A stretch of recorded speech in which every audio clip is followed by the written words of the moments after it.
The Tuskegee study of untreated syphilis in the Negro male, informally referred to as the Tuskegee Experiment or Tuskegee Syphilis Study, was a study conducted between 1932 and 1972 by the United States Public Health Service (PBE-HS) and the Centers for Disease Control and Prevention (CDC) on a group of nearly 400 African American men with syphilis.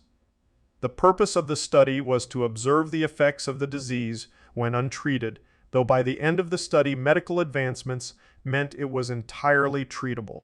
The men were not informed of the nature of the experiment, and more than 100 died as a result. The Public Health Service started the study in 1932 in collaboration with Tuskegee University, then the Tuskegee Institute, a historically black college in Alabama. In the study, investigators enrolled a total of 600 impoverished African American sharecroppers from Macon County, Alabama. Of these men, 399 had latent syphilis, with a control group of 201 men who were not infected. As an incentive for participation in the study, the men were promised free medical care. While the men were provided with both medical and mental care that they otherwise would not have received, they were deceived by the PHS, who never informed them of their syphilis diagnosis and provided disguised placebos, ineffective methods, and effective methods and diagnostic procedures as treatment for bad blood. The men were initially told that the experiment was only going to last 6 months, but it was extended to 40 years. After funding for treatment was lost, the study was continued without informing the men that they would never be treated. None of the infected men were treated with penicillin, despite the fact that by 1947 the antibiotic was widely available and had become the standard treatment for syphilis. The study continued under numerous public health service supervisors until 1972, when a leak to the press resulted in its termination on November 16 of that year. By then, 28 patients had died directly from syphilis, 100 died from complications related to syphilis. 40 of the patients' wives were infected with syphilis, and 19 children were born with congenital syphilis. The 40-year Tuskegee study was a major violation of ethical standards and has been cited as arguably the most infamous biomedical research study in U.S. history. Its revelation led to the 1979 Belmont Report and to the establishment of the Office for Human Research Protection's OHRP, and federal laws and regulations requiring institutional review boards for the protection of human subjects in studies. The OHRP manages this responsibility within the United States Department of Health and Human Services, HHS. Its revelation has also been an important cause of distrust in medical science in the U.S. government amongst African Americans. On May 16, 1997, President Bill Clinton formally apologized on behalf of the United States to victims of the study, calling it shameful and racist. "What was done cannot be undone, but we can end the silence," he said. "We can stop turning our heads away. We can look at you in the eye and finally say, on behalf of the American people, what the United States government did was shameful, and I am sorry." In 1928, the Oslo study of untreated syphilis had reported on the pathologic manifestations of untreated syphilis in several hundred white males. This study was a retrospective study since investigators pieced together information from the histories of patients who had already contracted syphilis but remained untreated for some time. The U.S. Public Health Service Syphilis Study at Tuskegee Group decided to build on the Oslo work and perform a prospective study to complement it. The U.S. Public Health Service Syphilis Study at Tuskegee began as a 6-month descriptive epidemiological study of the range of pathology associated with syphilis in the population of Macon County. The researchers involved with the study reasoned that they were not harming the men involved in the study under the presumption that they were unlikely to ever receive treatment. At that time, it was believed that the effects of syphilis depended on the race of those affected. Physicians believed that syphilis had a more pronounced effect on African Americans' cardiovascular systems than on their central nervous systems. Investigators enrolled in the study a total of 600 impoverished African American sharecroppers. Of these men, 399 had latent syphilis, with a control group of 201 men who were not infected. As an incentive for participation in the study, The men were promised free medical care, but were deceived by the PHS, who never informed subjects of their diagnosis, despite the risk of infecting others, and the fact that the disease could lead to blindness, deafness, mental illness, heart disease, bone deterioration, the collapse of the central nervous system, and death. Instead, the men were told that they were being treated for bad blood, a colloquialism that described various conditions such as syphilis, anemia, and fatigue. The collection of illnesses the term included was a leading cause of death within the Southern African American community. At the study's commencement, major medical textbooks had recommended that all syphilis be treated, as the consequences were quite severe. At that time, treatment included arsenic-based compounds such as arsphenamine, branded as the 606 formula. Initially, subjects were studied for 6 to 8 months and then treated with contemporary methods, including salvarsan, 606, mercurial ointments, and bismuth, which were mildly effective and highly toxic.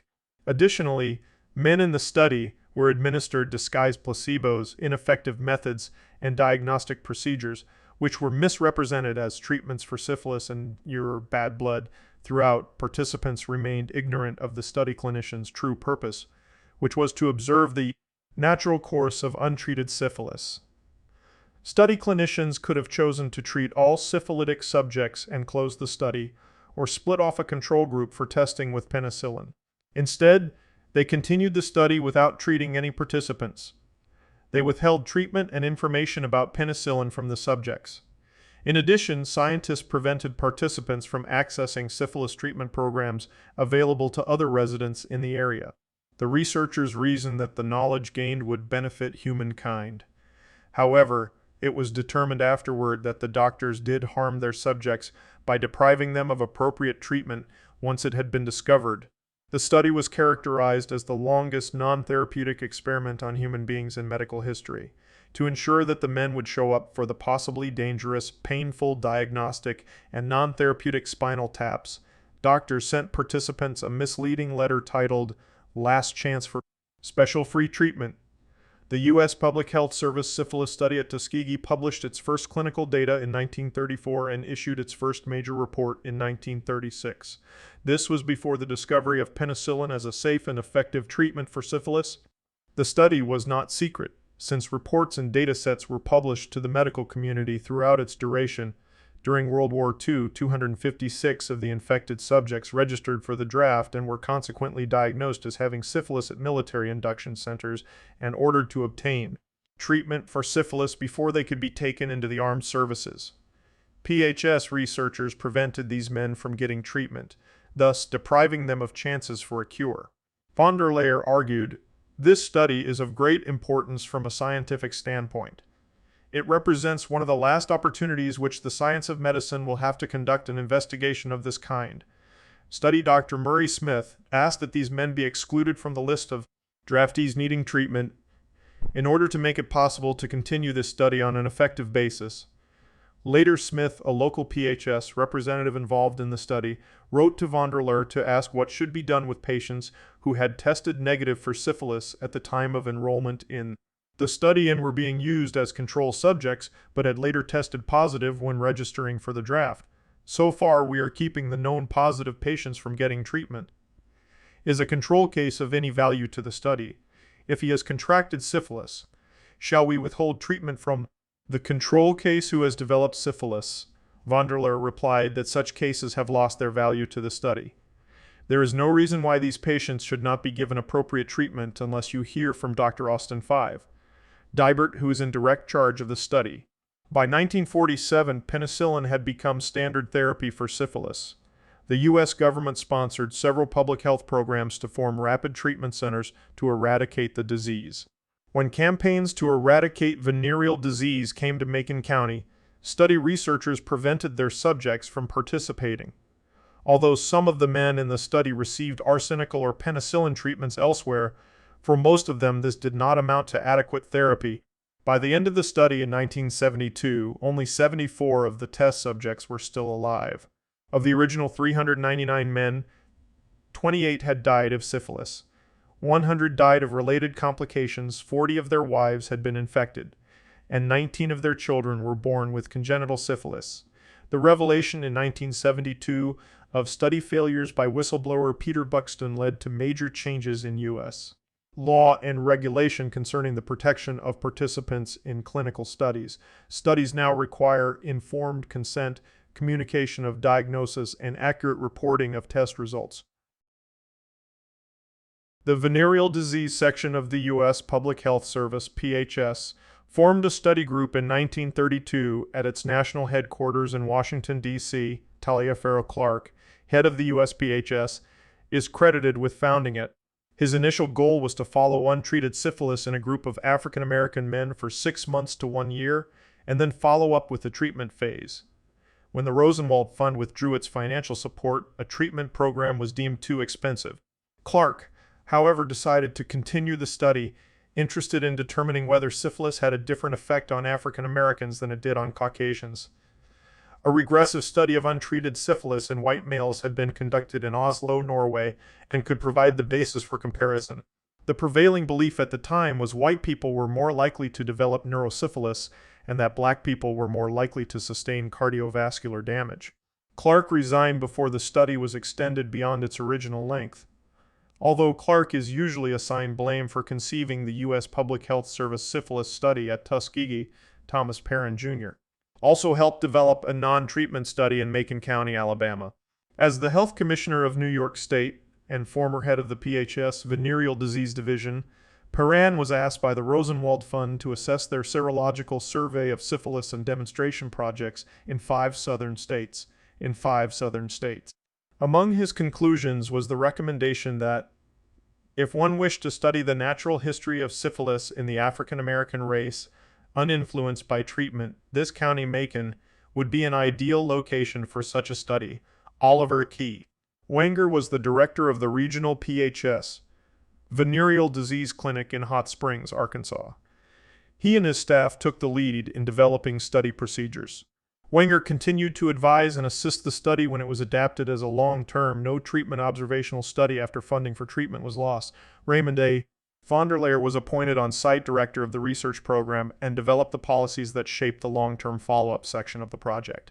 His method of gaining the consent of the subjects for spinal taps to look for signs of neurosyphilis was by advertising this diagnostic test as a special free treatment. He also met with local black doctors and asked them to deny treatment to participants in the Tuskegee study. Vonderlehr retired as head of the Venereal Disease Section in 1943. Shortly after penicillin was proven to cure syphilis, several African American health workers and educators associated with the Tuskegee Institute played a critical role in the study's progress. The extent to which they knew about the full scope of the study is not clear in all cases. Robert Russia Moton, then president of Tuskegee Institute, and Eugene Dibble, head of the Institute's John A. Andrew Memorial Hospital, both lent their endorsement and institutional resources to the government study. Nurse Eunice Rivers, who had trained at Tuskegee Institute and worked at its hospital, was recruited at the start of the study to be the main point of contact with the participants. Rivers played a crucial role in the study because she served as the direct link to the regional African American community.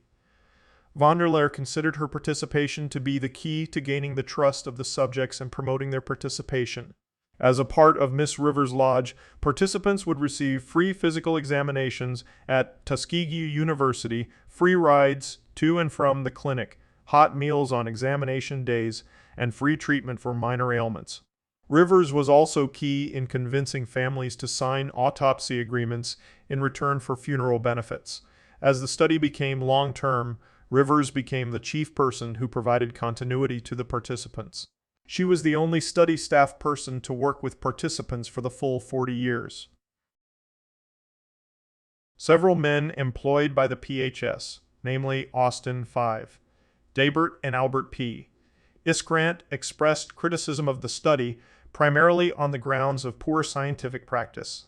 The first dissenter against the study who was not involved in the PHS was Count Gibson, an associate professor at the Medical College of Virginia in Richmond. He expressed his ethical concerns to PHS Sidney Olansky in 1955. Another dissenter was Irwin Schatz, a young Chicago doctor only 4 years out of medical school. In 1965, Schatz read an article about the study in a medical journal and wrote a letter directly to the study's authors confronting them with a declaration of brazen unethical practice. His letter, read by Ann R. Yobbs, one of the study's authors, was immediately ignored and filed away with a brief memo that no reply would be sent. In 1966, Peter Buxton, a PHS venereal disease investigator in San Francisco, sent a letter to the National Director of the Division of Venereal Diseases expressing his concerns about the ethics and morality of the extended U.S. Public Health Service syphilis study at Tuskegee. The CDC, which by then controlled the study, reaffirmed the need to continue the study until completion, i.e., until all subjects had died and been autopsied.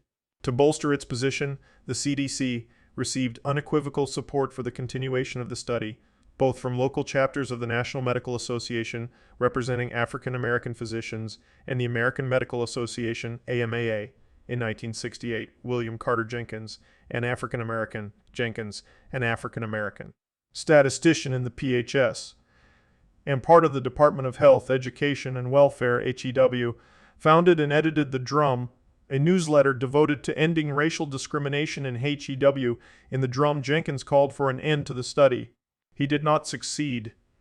It is not clear who read his work. Buxton finally went to the press in the early 1970s.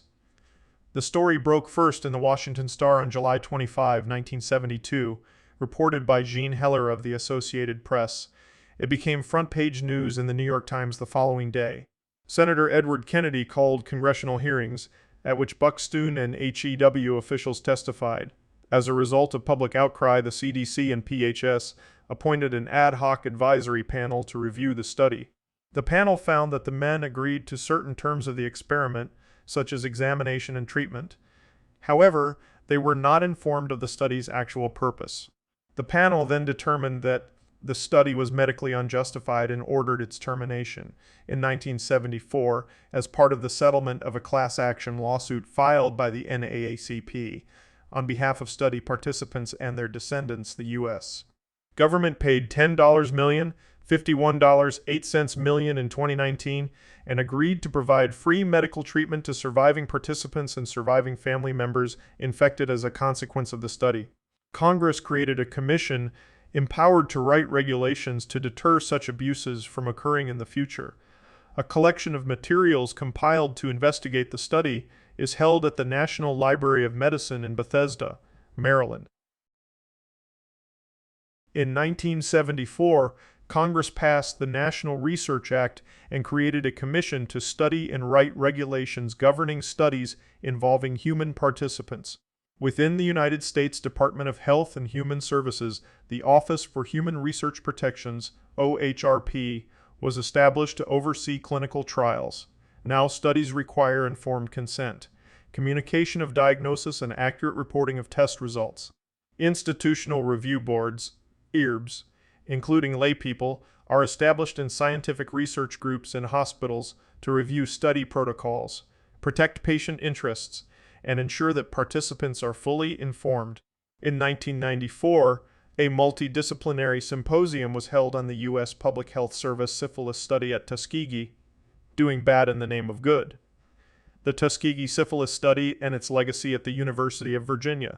Following that, interested parties formed the Tuskegee Syphilis Study Legacy Committee to develop ideas that had arisen at the symposium, chaired by Vanessa Northington Gamble. It issued its final report in May 1996, having been established at a meeting on January 18-19 of that year. The committee had two related goals. President Bill Clinton should publicly apologize to the survivors and their community for past government wrongdoing related to the study due to the harm done to the Macon County community and Tuskegee University and the fears of government and medical abuse the study created among African Americans.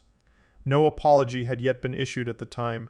The committee and relevant federal agencies should develop a strategy to redress the damages, specifically recommending the creation of a center at Tuskegee University for public education about the study, training programs for healthcare providers, and a center for the study of ethics in scientific research.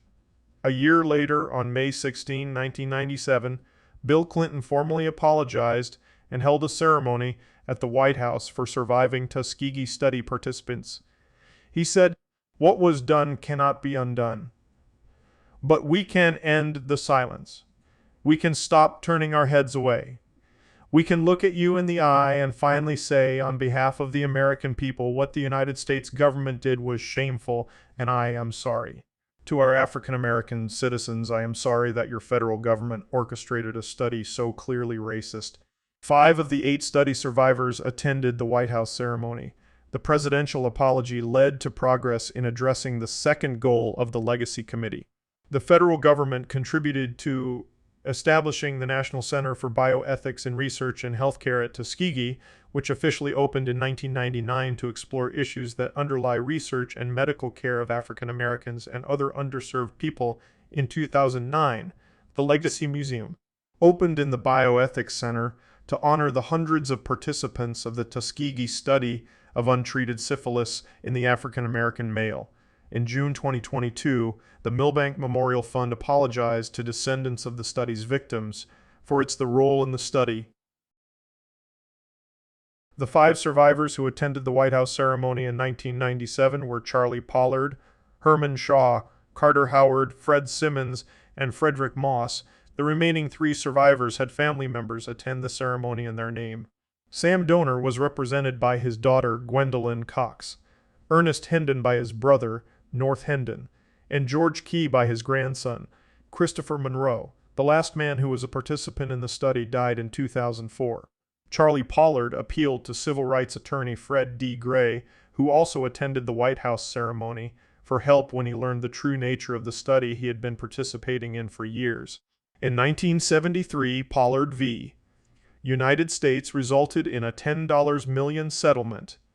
Another participant of the study was Freddie Lee Tyson, a sharecropper who helped build Moton Field, where the legendary Tuskegee Airmen learned to fly during World War II.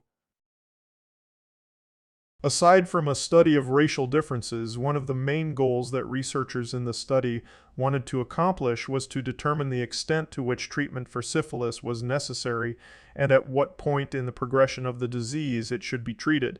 For this reason, the study emphasized observation of individuals with latent syphilis. However, despite clinicians' attempts to justify the study as necessary for science, the study itself was not conducted in a scientifically viable way.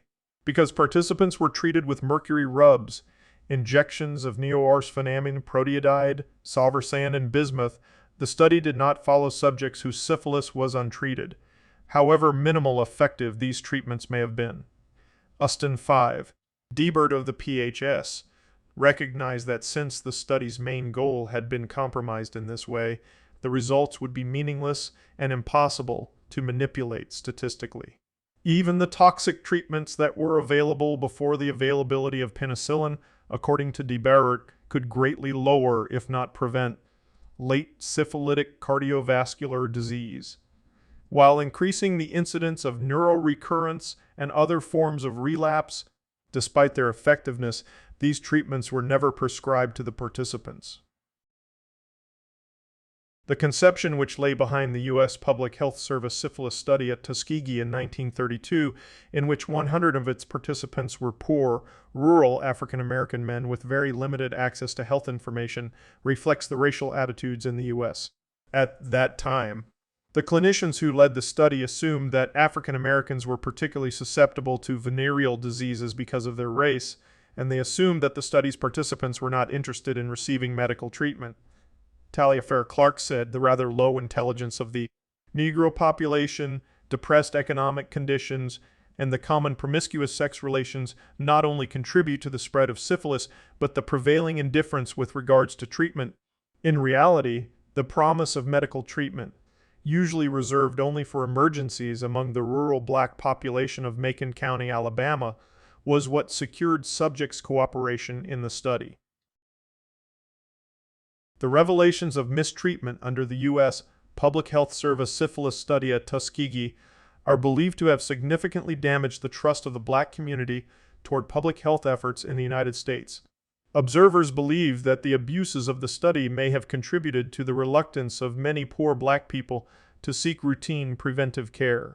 A 1999 survey showed that 80 of African American men wrongly believed the men in the study had been injected with syphilis, while the final report of the Tuskegee Syphilis Study Legacy Committee noted that the study had contributed to fears among the African American community of abuse, and exploitation by government officials and medical professionals, medical mistreatment of African Americans, and resulting mistrust predates the Tuskegee Syphilis Study.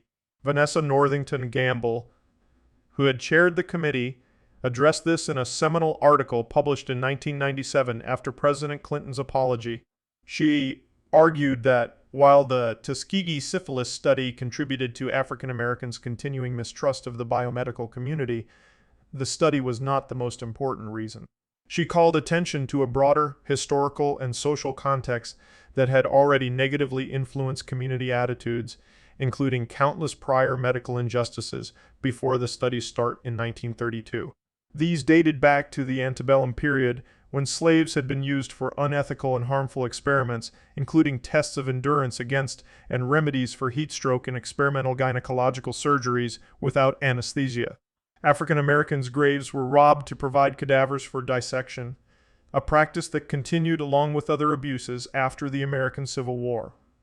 A 2016 paper by Marcella Alsan and Marianne Wanmacher found that the historical disclosure of the Tuskegee Experiment in 1972 is correlated with increases in medical mistrust and mortality and decreases in both outpatient and inpatient physician interactions for older black men. Our estimates imply life expectancy at age 45 for black men fell by up to 1.4 years in response to the disclosure, accounting for approximately 35 of the 1980 life expectancy gap between black and white men. Studies that have investigated the willingness of black Americans to participate in medical studies have not drawn consistent conclusions related to the willingness and participation in studies by racial minorities. The Tuskegee Legacy Project questionnaire found that even though black Americans are 4 times more likely to know about the syphilis trials than are whites, they are 2 to 3 times more willing to participate in biomedical studies. Some of the factors that continue to limit the credibility of these few studies is how awareness differs significantly across studies. For instance, it appears that the rates of awareness differ as a function of the method of assessment. Study participants who reported awareness of the Tuskegee Syphilis Study are often misinformed about the results and issues, and awareness of the study is not reliably associated with unwillingness to participate in scientific research. Distrust of the government, in part formed through the study, contributed to persistent rumors during the 1980s in the black community that the government was responsible for the HIV/AIDS crisis by having deliberately introduced the virus to the black community as some kind of experiment. In February 1992 on ABC's Primetime Live, journalist Jay Shadler interviewed Dr. Sidney Olansky, Public Health Services Director of the study, from 1950 to 1950 to 1957. When asked about the lies that were told to the study subjects, Olansky said, "The fact that they were illiterate was helpful too because they couldn't read the newspapers. If they were not, as things moved on, they might have been reading newspapers and seen what was going on." January 3, 2019, a United States federal judge stated that Johns Hopkins University, Bristol Myers Squibb, and the Rockefeller Foundation must face a $1 billion lawsuit for their roles in a similar experiment affecting Guatemalans. In 2001, a court compared the Kennedy Krieger Institute's lead-based pain abatement and repair and maintenance study to the Tuskegee experiments. Some African Americans have been hesitant to get vaccinated against COVID-19 due to the Tuskegee experiments. In September 2021, the right-wing group America's Frontline Doctors, which has promoted COVID-19 conspiracy theories and misinformation, filed a lawsuit against New York City, claiming that its vaccine passport health orders were inherently discriminatory against African Americans due to the historical context. The U.S. Public Health Service syphilis study at Tuskegee highlighted issues in race and science. The aftershocks of this study and other human experiments in the United States led to the establishment of the National Commission for the Protection of Human Subjects of Biomedical and Behavioral Research and the National Research Act. The latter requires the establishment of institutional review boards herbs at institutions receiving federal support, such as grants, cooperative agreements, or contracts.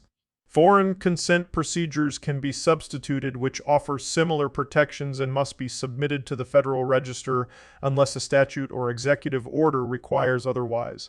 In the period following World War II, the revelation of the Holocaust and related Nazi medical abuses brought about changes in international law. Western allies formulated the Nuremberg Code to protect the rights of research subjects. In 1964, the World Medical Association's Declaration of Helsinki specified that experiments involving human beings needed the informed consent of participants. In spite of these events, the protocols of the study were not re-evaluated according to the new standards, even though whether or not the study should continue was re-evaluated several times, including in 1969 by the CDC. U.S. government officials and medical professionals kept silent, and the study did not end until 1972. Nearly 3 decades after the Nuremberg trials, writer James Jones said that the physicians were fixated on African American sexuality. They believed that African Americans willingly had sexual relations with infected persons, although no one had been told his diagnosis. Due to the lack of information, the participants were manipulated into continuing the study without full knowledge of their role or their choices. Since the late 20th century, herbs established in association with clinical studies requirements that all involved in the study be willing and voluntary participants. The Tuskegee University Legacy Museum has on display a check issued by the United States government on behalf of Dan Carlos to Lloyd Clements, Jr., a descendant of one of the U.S. Public Health Service syphilis study at Tuskegee participants. Lloyd Clements, Jr.'s great-grandfather Dan Carlos and 2 of his uncles, Ludi Clements and Sylvester Carlos, were in the study. Original legal paperwork for Sylvester Carlos related to the study is on display at the museum as well. Lloyd Clements, Jr. has worked with noted historian Susan Reverby concerning his family's involvement with the U.S. Public Health Service Syphilis Study at Tuskegee. Comics Truth, Red, White, and Black, published January-July 2003, is a 7-issue Marvel comic book series inspired by the Tuskegee trials. Written as a prequel to the Captain America series, Truth, Red, White, and Black explores the exploitation of certain races for scientific research, as in the Tuskegee Syphilis trials. That are David Feldsch's stage play Miss Eversboy's 1992, based on the history of the U.S. Public Health Service Syphilis Study at Tuskegee, was a runner-up for the 1992 Pulitzer Prize in Drama. Music, the lyrics of Gil Scott-Heron's 33. King and Song, Tuskegee 3, second song, Tuskegee Con6, featured on the Bridges' 1977 LP E-Tales and condemns the U.S. Public Health Service Syphilis Study at Tuskegee. Frank Zappa's 1984 album Thing Fish was heavily inspired by the events of the Tuskegee Syphilis Study. Avant-garde metal band Zeal Ardor's song Tuskegee from the 2020 EP Wake of a Nation is about the Tuskegee Syphilis Study. Jazz musician Don Byron's 1992 album Tuskegee Experiments was inspired by the study. Atlanta rapper J.I.D. juxtaposes his life to the Tuskegee Experiment in his 2020 one-song Skegee. Television, the 1992 Secret History series documentary Bad Blood is about the experiment. Miss Eversboy's 1997 ATV adaptation of David Feldsch's eponymous 1992 stage play was nominated for 11 Emmy Awards and won in 4 categories: Video Production, Medical Racism. The new Apartheid 2021 exploits the Tuskegee trials to promote CTG trials to promote COVID-19